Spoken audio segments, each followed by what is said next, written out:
ಸ್ವಲ್ಪ ದಿನಗಳ ಹಿಂದೆ ಈ ಸೀರೆನ ಹಾಕ್ಕೊಂಡು ರೀಲನ್ನು ಅಪ್ಲೋಡ್ ಮಾಡಿದ್ದೆ. ಬಹಳ ಒಳ್ಳೆ ರೆಸ್ಪಾನ್ಸ್ ಬಂದಿದೆ ಎಲ್ಲರಿಂದ. ಥ್ಯಾಂಕ್ ಯು ಅದಕ್ಕಾಗಿ. ಸೀರೆ ಚೆನ್ನಾಗಿದೆ ಅಂತಲೂ ತುಂಬ ಜನ ಹೇಳಿದ್ದೀರಾ. ನನಗೂ ಕೂಡ ಈ ಸೀರೆ ತುಂಬ ಇಷ್ಟ. ನಾನು ಯಾಕೆ ರೆಡಿಯಾಗಿ ಹೊಂಟೀನಿ ಅಂತಂದ್ರೆ ಕನ್ನಡ ಸಂಘದ ವತಿಯಿಂದ ಯುಗಾದಿ ಹಬ್ಬ ನಡೀತಾ ಇದೆ. ಹಾಗಾಗಿ ಜನಪದ ಥೀಮ್ ಇಟ್ಟಿದ್ರವರು. ನಾನು ಕೂಡ ಇಲ್ಕಲ್ ಸೀರೆ ಹಾಕ್ಕೊಂಡಿದ್ದೆ. ನನ್ನ ಮಗಳು ಫೋಕ್ ಡ್ಯಾನ್ಸ್ ಕೂಡ ಮಾಡಿದ್ಲು.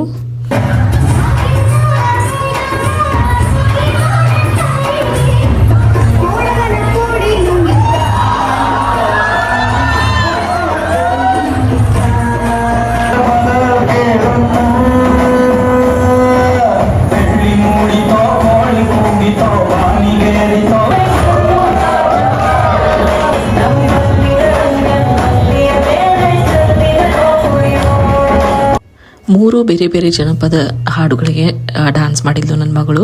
ಆ್ಯಕ್ಚುಲಿ ತುಂಬ ದೊಡ್ಡ ಟೀಮು, ಹಾಗಾಗಿ ನಾವು ವೈಡ್ ಆಗಿ ವಿಡಿಯೋ ಹಿಡ್ದೀವಿ. ಕ್ರಾಪ್ ಮಾಡಿದಾಗ ಸ್ವಲ್ಪ ಬ್ಲರ್ ಆಗಿರ್ಬೋದು. ಬಟ್ ನಾನು ಯೂಟ್ಯೂಬ್ ಚಾನಲಲ್ಲಿ ಫುಲ್ ವಿಡಿಯೋನ ಅಪ್ಲೋಡ್ ಮಾಡಿದ್ದೀನಿ. ಪ್ಲೀಸ್ ಎಲ್ಲರೂ ಫುಲ್ ವಿಡಿಯೋನ ವಾಚ್ ಮಾಡಿ. ಕಲ್ಚರಲ್ ಪ್ರೋಗ್ರಾಮ್ಸ್ ಎಲ್ಲ ಮುಗಿದ ಮೇಲೆ ಭರ್ಜರಿ ಭೋಜನ ಇತ್ತು. ನಾವೆಲ್ಲ ಹೋಳಿಗೆ ಊಟ ಎಲ್ಲ ಮಾಡಿ ಮನೆಗೆ ಬಂದ್ವಿ. ಇಷ್ಟು ನಮ್ಮ ಯುಗಾದಿಯ ಹಬ್ಬ ಆಗಿತ್ತು. ವಿಡಿಯೋ ಲೈಕ್ ಆಗಿದ್ದಲ್ಲಿ ನನ್ನ ಪೇಜನ್ನು ಫಾಲೋ ಮಾಡೋದನ್ನು ಮರಿಬೇಡಿ. ಎಲ್ರಿಗೂ ನಮಸ್ಕಾರ.